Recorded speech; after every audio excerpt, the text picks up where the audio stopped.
Sa September 1, nakatakdang maglabas ang DILG ng final version ng mga polisiya sa isinusulong na regulasyon sa street parking.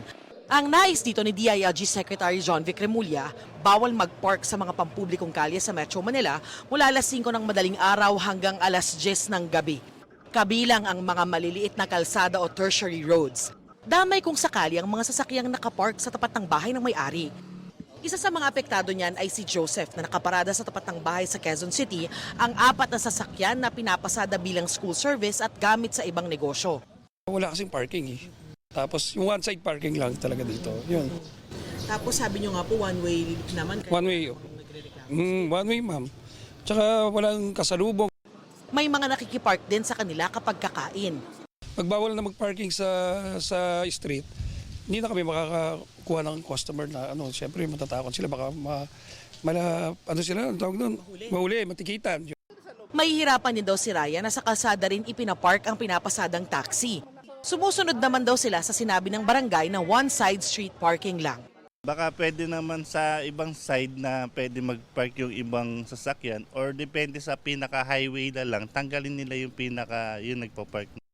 Panukala naman ni MMDA Chairman Don Artes tuwing rush hour na lang o tuwing alas 7 hanggang alas 10 ng umaga at alas 5 hanggang alas 8 sa gabi ipatupad ang ban.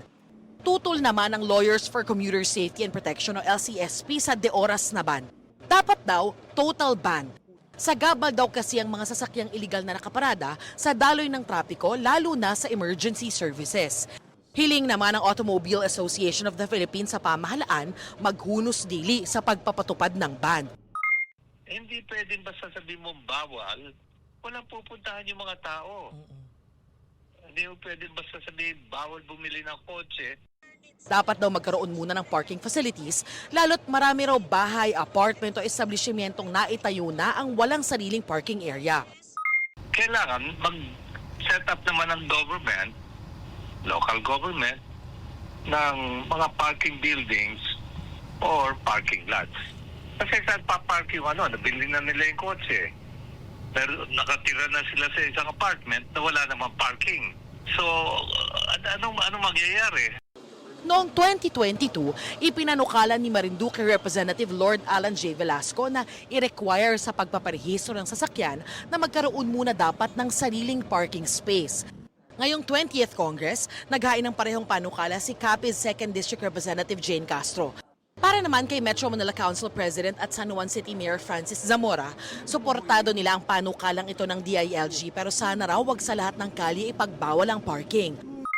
Yung mga kalye na hindi naman natin matuturing main roads o secondary roads at yung mga kalye na hindi naman po bahagi ng mabuhay lanes, maaaring minsan po ay one-side parking, maaaring minsan po ay oras lamang ang pagparada.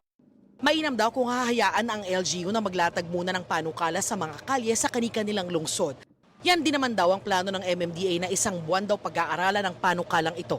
Para sa GMA Integrated News, Darlene Kai, Nakatutok, 24 Oras.